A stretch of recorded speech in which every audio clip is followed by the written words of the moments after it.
convidado de hoje, ele é farmacêutico, bacharel em Direito, foi vereador na cidade de Taboão da Serra, foi presidente da Câmara Municipal de Taboão da Serra, foi candidato a vice-prefeito na cidade de Taboão da Serra e também concorreu à vaga de deputado estadual pelo estado de São Paulo. Cido Dayafarma ou Cido Alves, muito obrigado por nos atender. Obrigado, Cido, pela participação. Obrigado você, Adilson. Obrigado, Márcio Cassian. O X da questão acho que é fundamental para a nossa cidade, para trazer informação e principalmente de vocês aí que tem muita credibilidade na cidade e realmente sempre falam o que deve para a população.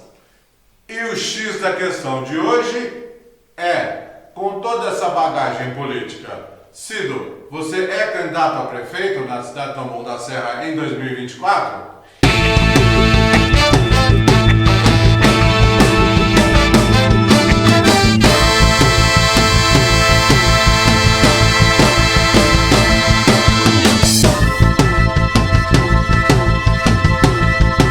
Márcio Cassian, Adilson Oliveira, não sou candidato a prefeito.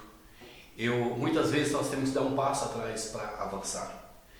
Eu lutei muito por Taboão da Serra, lutei muito. Trabalhei em todas as áreas, no Poder Legislativo. E hoje eu vejo que a cidade ela não tem mais debate, ela não tem mais discussão. E eu tomei a decisão, junto com o meu grupo, eu sou pré-candidato a vereador em Taboão da Serra, para me dar continuidade a todas aquelas políticas que eu sempre fiz, que eu sempre discuti em Taboão da Serra.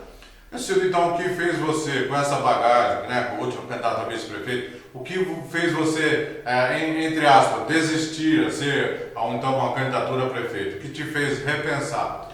Márcio, eu sempre enxerguei o executivo, como é óbvio, o executivo tem um poder mesmo de fazer, tá? No legislativo nós propomos, a gente debate, discute, e eu discuti muito mesmo. E quando eu terminei o terceiro mandato, eu entendia que eu tinha que mudar, eu tinha que ir para o executivo. E foi aí que eu abri mão da vereança, deixei de concorrer à vereança, saí como vice-prefeito com o engenheiro Daniel, que eu quero mandar um forte abraço para ele. Gosto muito do Daniel, vejo que ele realmente é uma renovação para a nossa cidade. E ali, Márcio, então, infelizmente, não fomos bem-sucedidos nas urnas, praticamente ganhamos, ou seja, nós tivemos metade dos votos dentro da Taboão da Serra e, como você mesmo colocou, acabei sendo candidato como deputado estadual, fiz uma campanha bem simples e humilde mesmo, mas mesmo assim, graças a Deus, eu tive 3.750 votos, com uma campanha mínima mesmo, bem orgânica mesmo. Infelizmente o partido não me deu suporte nenhum e eu pedi voto no balcão da farmácia mesmo ali, trabalhando e conversando com as pessoas e falando as minhas propostas.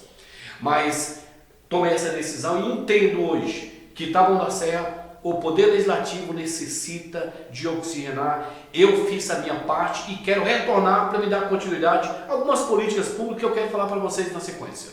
Cido, você citou que foi candidato a deputado estadual pelo PSB. Sim. Você continua filiado ao PSB?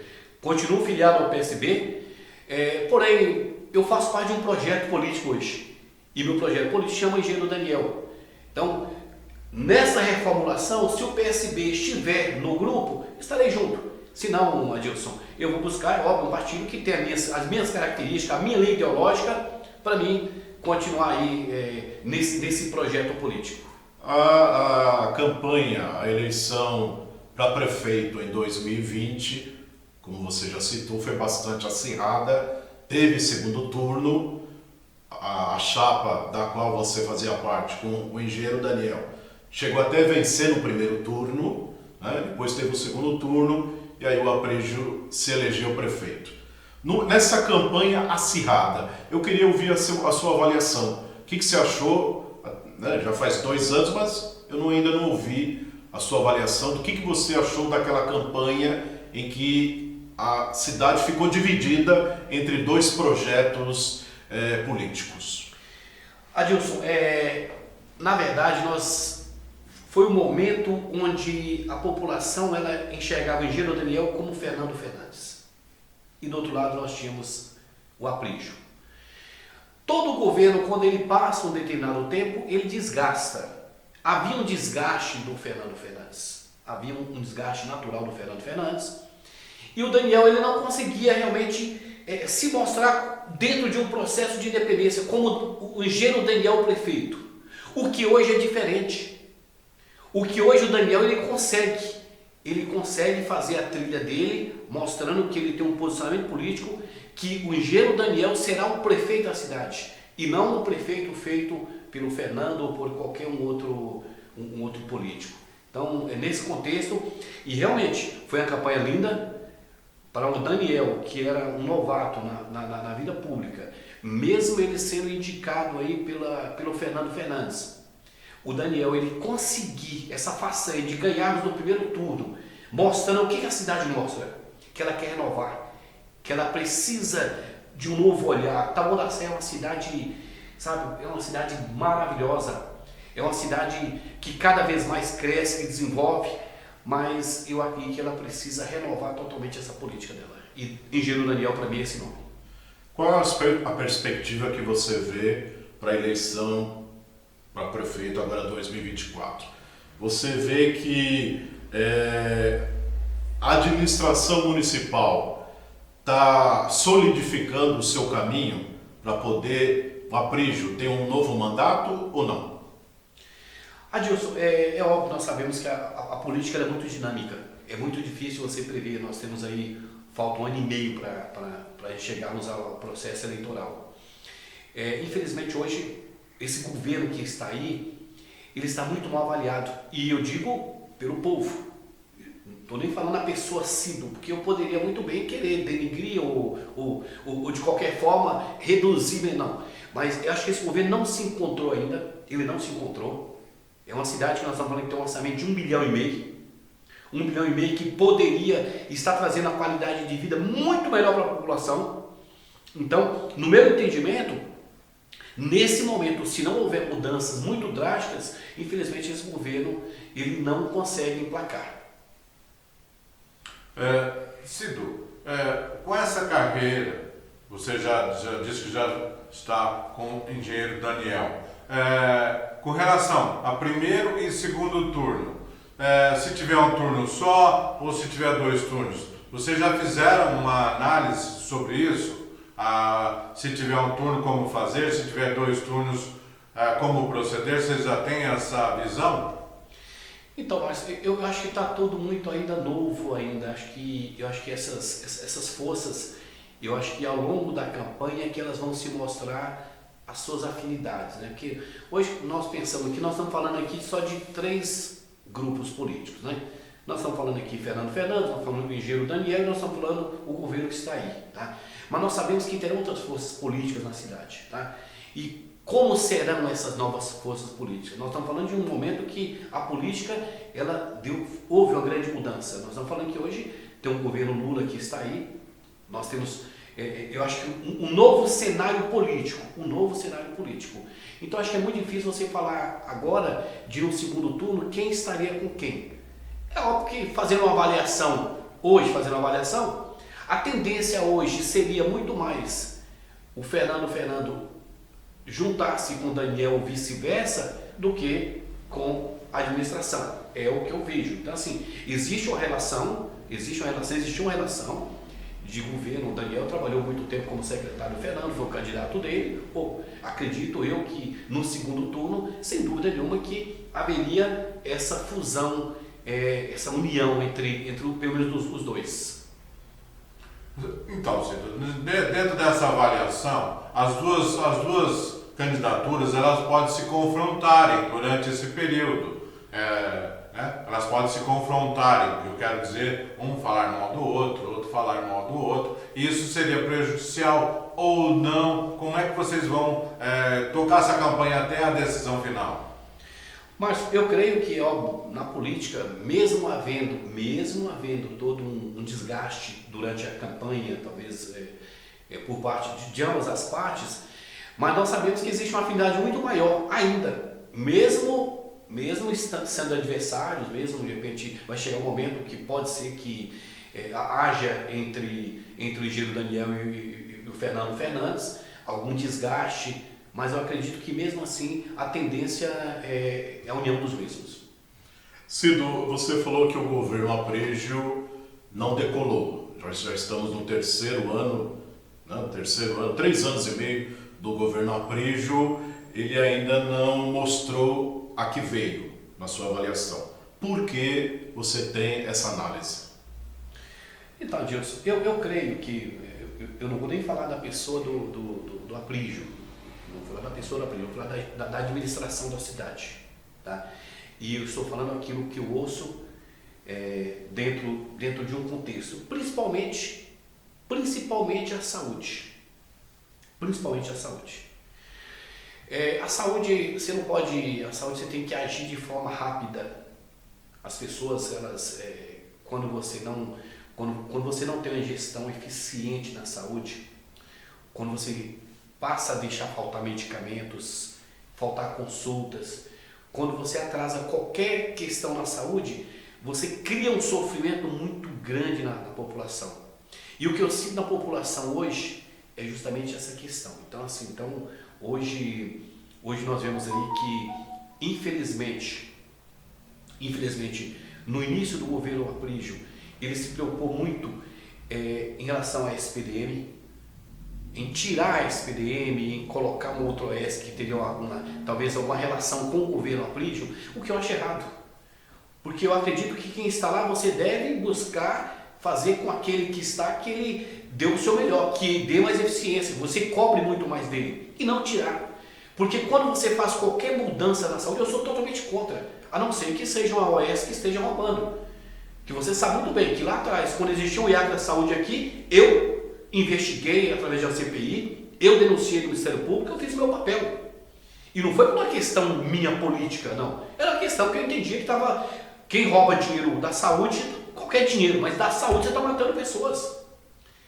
Então, quando direciona a SPDM, eu não tenho nada contra eu não tenho nada em relação à SPDM, mas eu vejo que a SPDM, querendo ou não, ela é uma OS grande, organizada, que ela está em todo o estado de São Paulo, ou seja, é uma organização social da saúde que ela tem um peso muito grande de gestão.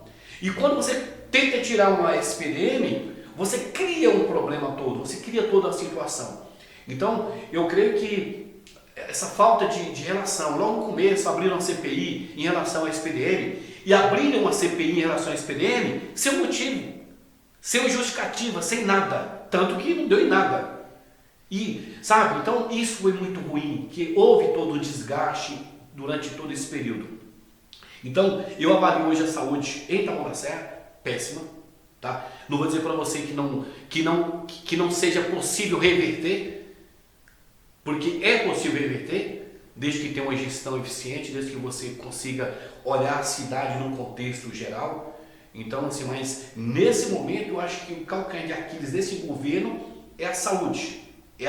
Tá? E outras questões mais aí, é óbvio que falta a gestão em outras áreas, eu acho que falta o esporte, a gente vê que falta muito esporte, principalmente eu vejo o esporte que ele deve ser descentralizado, ele tem que estar nas periferias, ele tem que estar nas comunidades, a cultura ela tem que ser mais descentralizada, a mãe tem que saber que lá da casa dela ela vai ter o balé, ela vai ter o teatro, ela vai ter as artes para os seus filhos. Então é nessa política eu creio, que quando você investe em toda essa parte, principalmente cultura, esporte, nas periferias, você reduz a criminalidade, você reduz tudo isso que infelizmente nós estamos vivendo aí. A saúde está pior no governo Aprejo do que no governo passado? Muito pior, sem dúvida nenhuma, isso aí, sem dúvida nenhuma. Sem dúvida nenhuma, e eu digo porque eu sou um profissional da saúde, eu sou farmacêutico, eu estou constantemente ouvindo as pessoas, tá? E eu fico triste, viu, Adilson? Não vai pensar que eu fico feliz, não. A minha vontade hoje em relação às pessoas, ao cidadão, seria que amanhã a saúde, independente do governo que estivesse, que a saúde ela fosse excelência, que as pessoas não morressem, que as pessoas não sofressem.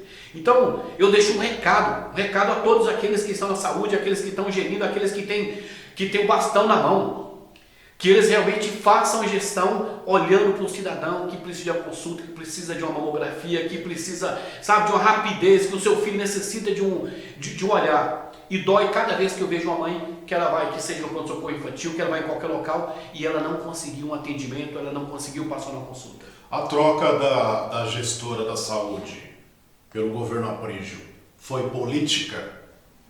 Você diz a questão da SPM? Sem dúvida nenhuma, é óbvio. Isso aí, sem dúvida nenhuma. Não tenho a menor dúvida sobre essa questão, tá? E não sou contra uma questão de você, quando você entra no governo, de você até fazer alguma mudança que seja necessária. Mas se necessária. Se não for necessário, não faça. Não faça por uma questão simplesmente de vaidade, de ego ou política. Você pode até fazer, desde que realmente comprove que aquele que está gerindo, ele não tem capacidade, ele não está preparado ou ele traz algum prejuízo para a cidade. Mas se você tem uma organização social que está administrando e está indo bem, sente com ele, converse com ele e veja se ele está trazendo um bem para a cidade, para a nossa população, que ele fique. É o meu ponto de vista, é o meu olhar para uma cidade. Ô Cido, você já esteve no poder, né? E ultimamente você ficou fora do poder. Eu gostaria de você, em contato com o eleitor, em contato com a população, o que você viu que mudou quando você estava no poder e agora que você está fora? Mais ou menos assim um perfil do eleitor, porque agora você vai tá tendo mais contato direto. Eu gostaria de saber como é que estão os seus eleitores, os eleitores em geral, como é que se eles mudaram, continuam da mesma forma, como é que está o perfil do eleitor hoje? Que pergunta boa, viu Márcio?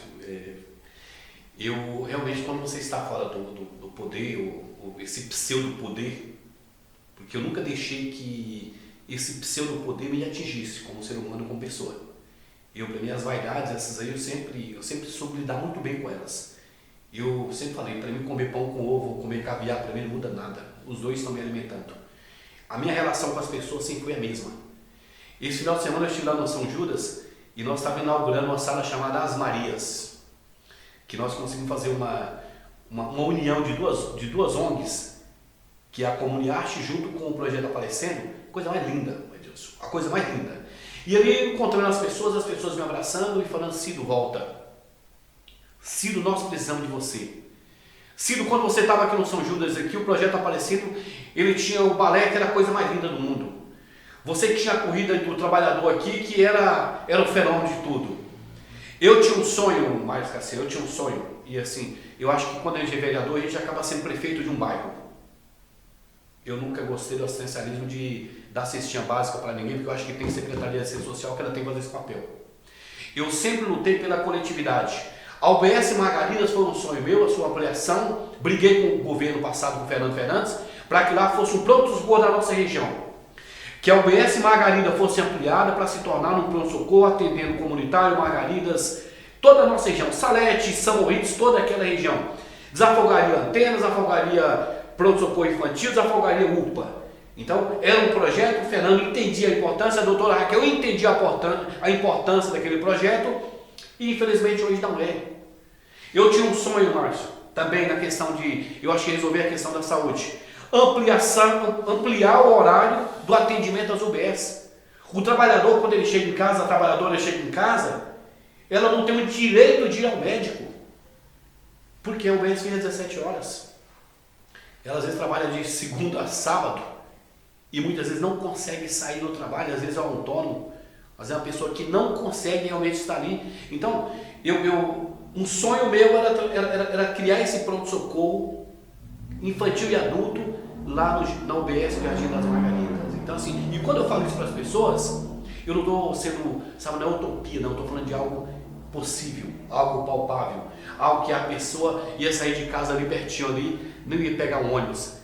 O pessoal da região lá poderia ir lá, passar numa consulta, resolver um grande problema. Mas infelizmente, talvez por ser uma ideia e por ser uma questão, uma luta política minha, o governo entende que talvez seria aquela questão de colocar um plus, uma estrelinha no meu nome. Então, mas eu estou sendo muito bem recebido, muito bem recepcionado mesmo, tá?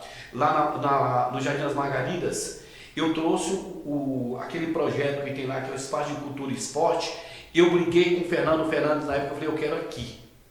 Eu quero que seja dentro da comunidade, aqui no Jardim Comunitário. Porque é aqui que as pessoas necessitam. Adilson, uma mãe quando ela quer colocar um filho que seja no karatê, que seja em qualquer atividade, ela não tem que trazer aqui para o centro da Muracé, para a escola de artes. Ela não tem nem dinheiro para pagar a condução. Ela não tem nem quem leva a sua filha. E aí, Márcio, mais uma vez, você exclui quem mais precisa. Porque quando você tem escola de artes aqui, a grande maioria quem é? Dos bairros centrais. A dificuldade que a mãe tem lá de sair do Jardim São Judas, do Margaridas, lá do Leme, para ir lá aqui no Parque das Hortênsias, é muito grande. Ah, tem o centro de esporte aqui também. Sabe, Márcio? Então, as coisas têm que ser descentralizadas. E as pessoas, elas enxergaram o que eu fiz pela nossa região. Eu fui um prefeito daquela região. Se tem uma base da GCM lá no Indiana, e uma base lá no Salete, foi eu que lutei e trouxe. 2009, eu fui no gabinete da deputada Analice. Eu fui com a deputada Analice, na época foi tanto eu e o Olívio, nós fomos. O Olívio foi pedir uma piscina lá pro Serra Verde, e eu fui pedir uma creche pro Jardim São Moritz. Que essa creche ia ser construída lá onde é a nova morada. Aí com o tempo, infelizmente lá foi construído, houve aquela moradia lá, uma excelente moradia, ajudou muitas pessoas, mas a creche Emiluca foi construída no São Moritz. Por que eu quero falar isso para você? Porque, Adilson, nós temos que lutar pela coletividade. Eu quero que cada cidadão tenha realmente o seu direito a passar por um médico. Eu não quero cooptar a filha de ninguém. Eu quero que a mãe tenha realmente o direito a ter uma vaga de creche para o seu filho, para trabalhar e saber que o seu filho está num ambiente seguro e não vai estar na casa da vizinha ou qualquer outro lugar. Quantas e quantas vezes acontece que a criança é molestada? Ô Cido, eu queria que você fizesse uma rápida avaliação sobre a Câmara de Vereadores de hoje, essa composição. Como é que você traça aí uma observação, fala alguma coisa sobre a Câmara de Vereadores de hoje? Como é que você avalia? Tá fiscalizando o Executivo? Ô Adilson, Márcio, eu nos últimos tempos, eu acho que a Câmara cada vez mais ela foi perdendo a sua essência mesmo, que é um poder de proposições, de debates, e debate mesmo, tem que debater, e fiscalizador também. Eu acho que a Câmara ela tem todas as condições, o Poder Legislativo, ele tem todas as condições de fazer aquilo que a própria Constituição garante. Tá? Haver essa independência harmônica, mas independência. O Poder Legislativo não pode ser simplesmente para protocolar do documento para prefeito ou fulano, não. O Poder Legislativo ele tem que ter debate, tem discussões, tem que ter fiscalização. Chegou denúncia, ele tem que avaliar. Tá? Pode ser sem denúncia infundada, mas ele tem que avaliar. O Poder Legislativo não pode simplesmente ouvir uma denúncia e fingir que não, porque é o poder fiscalizador, é o papel.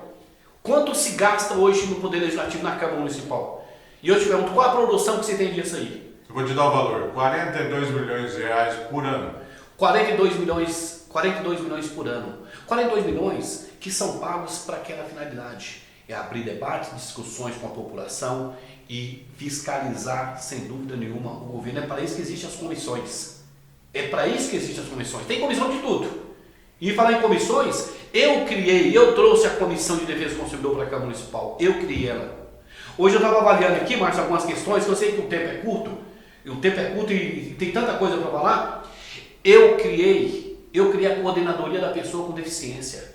E eu estava olhando aqui a quantidade de leis aqui que eu lutei na questão da pessoa com deficiência. E criei porque eu entendia que a cidade ela tem que avançar em todos os aspectos. Quantas audiências públicas eu fiz, quantos fóruns eu fiz, discutir a questão da saúde mental, dependência química. Agora, eu muitas vezes eu fico procurando na Câmara qual debate está tendo. A Câmara não pode ser simplesmente um palco para ficar dando medalha. Pode dar medalha? Pode.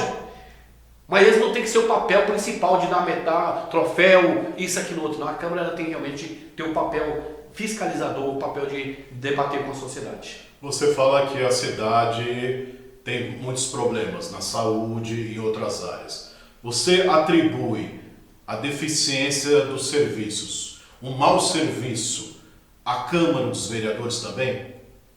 Adilson, sem dúvida nenhuma, tem que ser, Adilson, por quê? As pessoas estão reclamando. Nós sempre dizíamos lá na Câmara, bonito você está lá na tribuna lá, e você falar que a Câmara Municipal é a caixa de ressonância da sociedade. Não adianta falar, tem que ser. Se a sociedade está falando que a saúde está ruim, cadê a Câmara? Ela que sente com o secretário de saúde, ela que sente com cada diretor de saúde e ela que entenda o que está ocorrendo. É a empresa SPDM? Peraí, eu tenho que... Por que a SPDM não está atendendo? Como funciona isso aqui? Está tendo médico, não está tendo médico? O que está ocorrendo? Os funcionários que seriam livre nomeados ou não, independente se é livre nomeado ou não, tem que trabalhar. A gestora agora é a HBB, que está tendo registros de muita lotação nos pronto-socorros. A Câmara está tendo que atitude em relação a essa lotação Adilson, eu não sei que atitude está tendo, mas eu entendo que tem que ter uma atitude. Existe uma comissão de saúde, que essa comissão, ela deve sim, ela deve pautar, ela deve ouvir quem? Adilson, é o povo. Você tem que ouvir o povo. Eu estava vendo alguns vídeos aí, talvez superlotação, eu sei que em alguns momentos existe aquelas gripes sazonais, aquela coisa que lota hospitais, que lota tudo, mas eu acho que a Câmara tem que ter um papel de independência, fiscalizar e realmente, após uma fiscalização geral, de ouvir a população, tomar as decisões, cobrar do governo atitudes, que sejam investimentos. Cido, você é um agente político da periferia, você já citou isso. Queria saber como é que você vai se buscar fazer um corpo a corpo com os eleitores, né? Apresentar as suas propostas. Você que já disse que é pré-candidato a vereador, você tem um agente político na sua região, que é o vereador Sandro Aires. Quero saber como é que você vai lidar tendo um concorrente, um adversário na disputa pela vereança, que é um dos principais apoiadores do governo Aprígio, que você considera mal avaliado, né?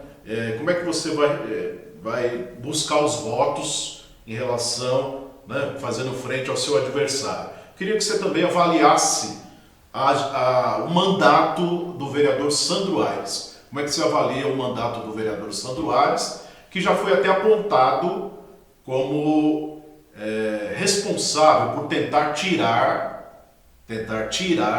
uma servidora de carreira da UBS Margaridas? Adilson, eu vou iniciar primeiro a região que hoje que o Sandro Aires, o vereador, está lá. É uma região que nós estamos falando aí de mais de 20 mil eleitores. Você pega toda a região. Então, eu tenho meu legado, eu tenho um grande legado lá de trabalho. Graças a Deus, nunca, em nenhum momento de toda a minha carreira política, nada foi imputado em relação à corrupção, qualquer coisa.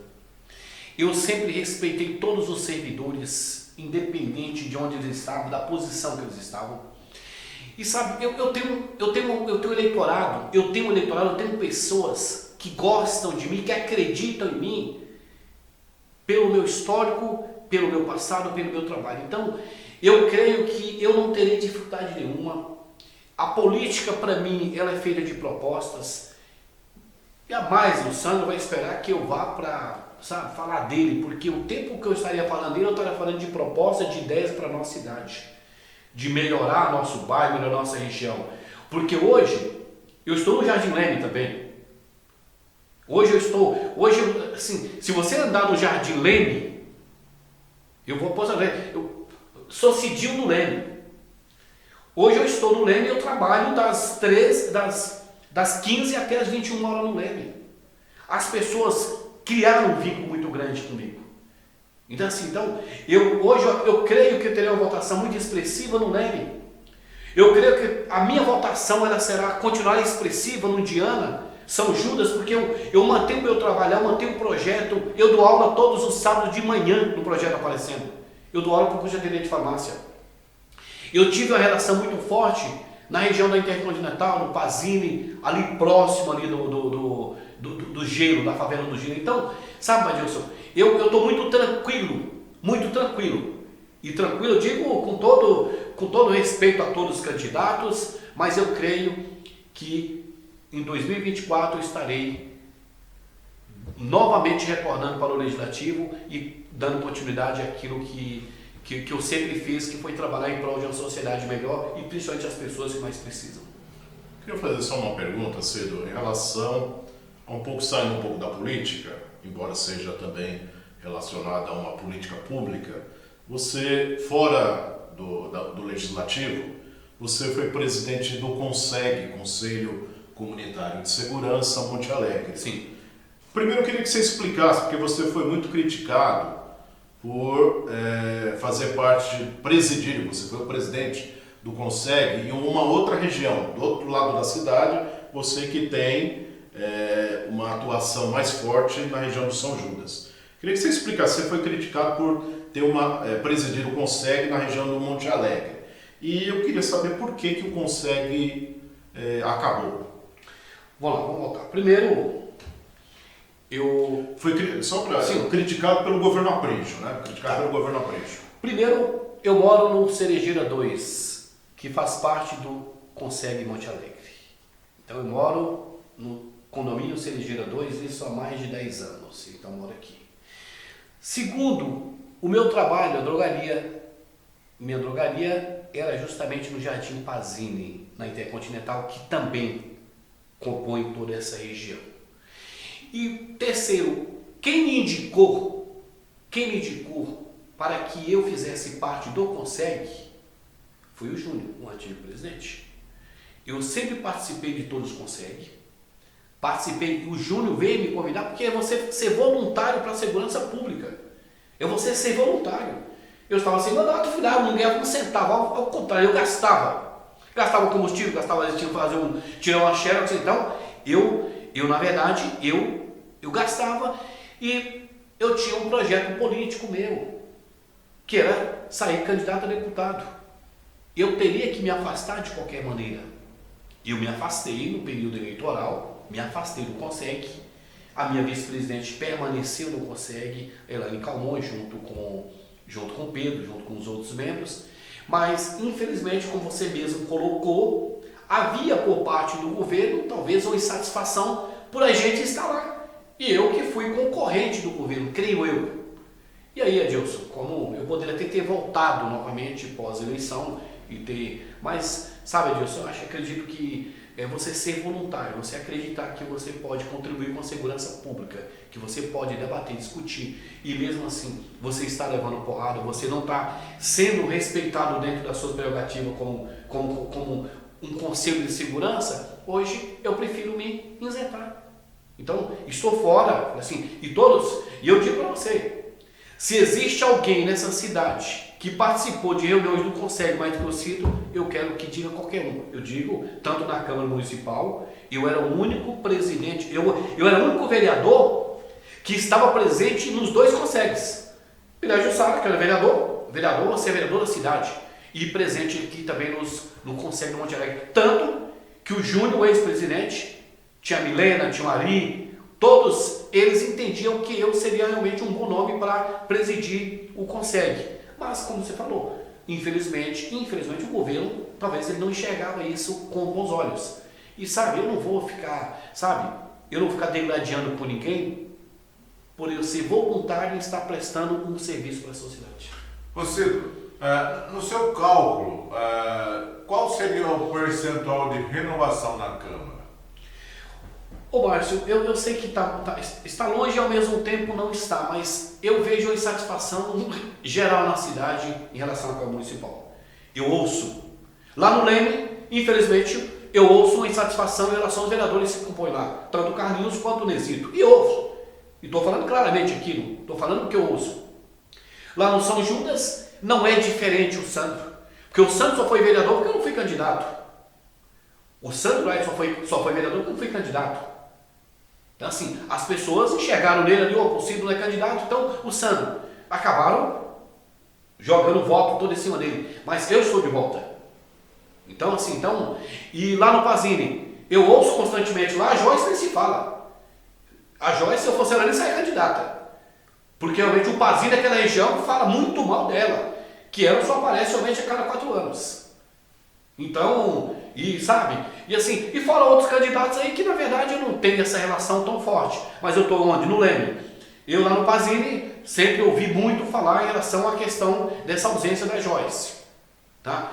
E no São Judas tem o Sandro, que sabe, eu acho que eu não posso fazer comparações entre eu e Sandro, porque nós somos duas pessoas totalmente diferentes.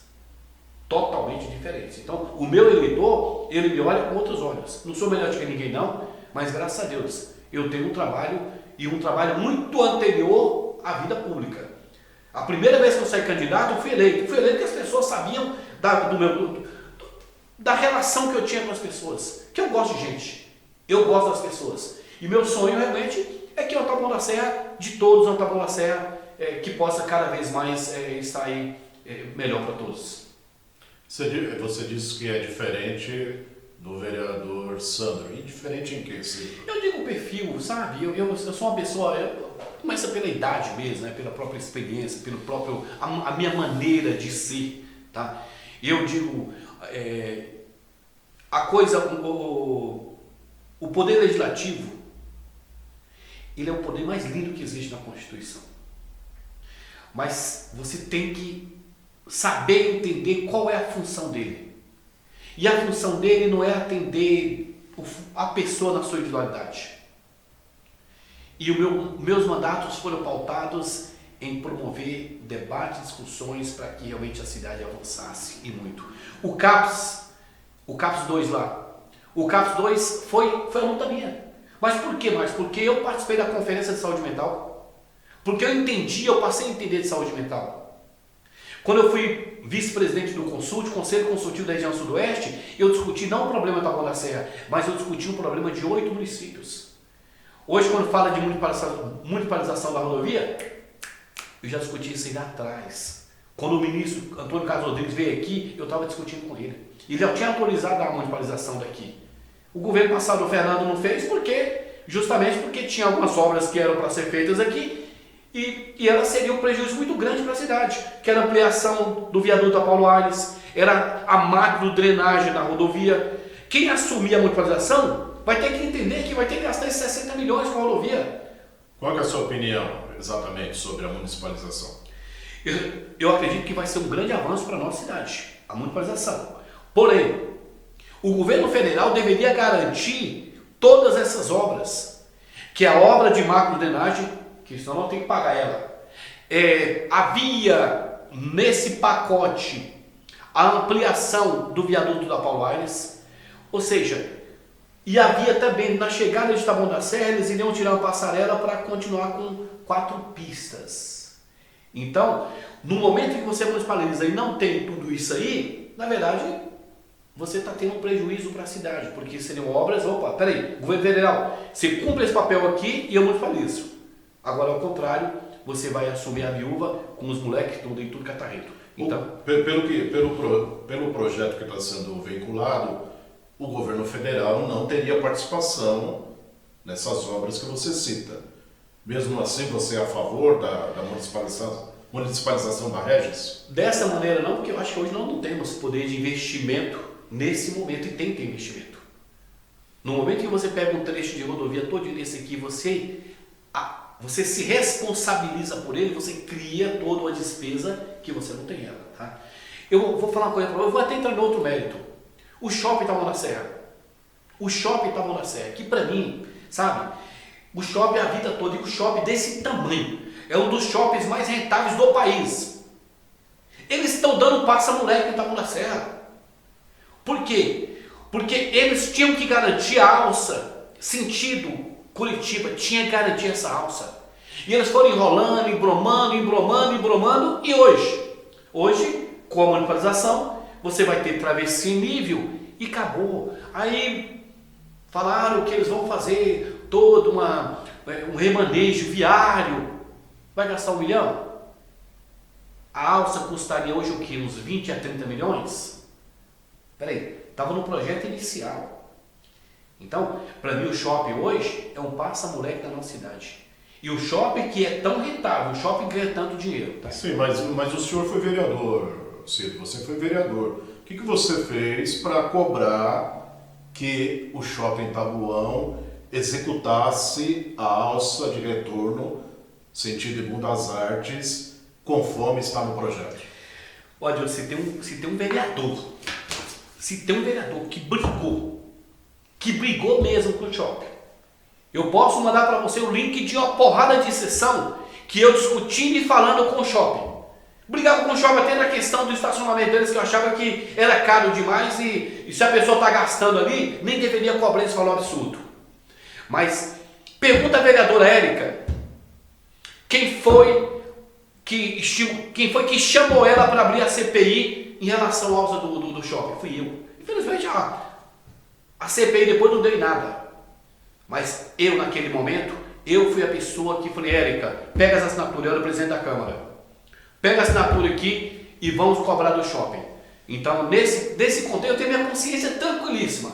Não tem rabo preso ao shopping, não tem nada com o shopping. Eu só acho que o shopping ele tem que cumprir o papel dele. Ele deve, pague. Você tem consciência tranquila também sobre ter feito um outdoor junto com outros vereadores dizendo que a alça do shopping ia sair? Total. Eu acreditava na CPI. Eu acreditei também no shopping. Por isso que eu estou falando pro shopping hoje. Eu acreditei no shopping. Porque o shopping, quando ele se manifestou, o shopping tinha um documento engavetado que dizia o seguinte: no momento em que houvesse uma negativa da prefeitura de que não poderia fazer a travessia em nível, ele teria um ano para construir a alça. Não construiu nada. Então, assim, por isso que eu falo que é um passa-moleque. Nesse contexto, um shopping maravilhoso da nossa cidade, traz muita alegria, traz um montão de coisa, mas infelizmente. Cido, nós estamos chegando ao final já do nosso programa, passa rápido. Vou te dar aí 1 minuto para suas considerações finais, para aí o seu povo aí que queira te ouvir. Você tem 1 minuto aí para as considerações. Se você me permitir, Márcio e Cido, na sua consideração final, queria que você falasse, desse sua opinião rapidamente sobre o contrato, o empréstimo para mudar a sede da prefeitura para o antigo terreno da Linias. Dentro do seu 1 minuto, por favor. Nossa, é pouco, mas vamos lá. Sobre a questão da prefeitura, eu tenho a minha convicção de que você tem que priorizar aquilo que é prioridade. Enquanto tiver uma criança fora de creche, enquanto uma criança não conseguir passar no médico no tempo necessário, você não tiver uma consulta, você não tiver um aparelho de tomografia, enquanto você não tiver aquilo que salva vidas, meu amigo, prefeitura é para quê? Prefeitura é para dar conforto aos políticos. Então, meu amigo, a minha questão em relação a construir, fazer um empréstimo de 70 milhões para construir uma prefeitura, essa seria para mim, depois que todos os problemas tivessem resolvido. Aí sim, eu até poderia falar, opa, vamos fazer uma nova sede aqui, um paço municipal, lindo, maravilhoso, tá? Esse é o meu posicionamento, é a minha posição política, sim, tá? E no mais, Adilson, obrigado, que bom estar com vocês aqui, feliz mês, tá? Márcio Cassiano, parabéns pelo trabalho de vocês. E para a nossa população taboanense, primeiro, mandar um beijo para cada um de vocês, eu amo a cidade, saí de Minas Gerais, vim para o Jardim Ângela, acabei parando em Taboão da Serra, uma cidade que me acolheu, uma cidade que eu cresci profissionalmente. Hoje eu sou farmacêutico, sou bacharel em Direito, sabe? Mas continuo entendendo e lutando que a nossa cidade ela precisa ser vista no seu contexto total. Então, se Deus quiser, 2024 eu quero retornar para o Poder Legislativo para dar continuidade a tudo aquilo que eu parei, tantos projetos, tantas ideias e principalmente para a nossa periferia. E também, mas só finalizando, quero outro momento oportuno, falar sobre o pequeno empresário, o quanto que ele sofre, o quanto que ele falta de um olhar diferente do poder público para poder salvar ele, principalmente pós-pandemia. Muito obrigado a todos e uma ótima noite. E o programa O X da Questão vai ficando por aqui. Muito obrigado aí pela sua audiência. Semana que vem a gente estará de volta. Até lá.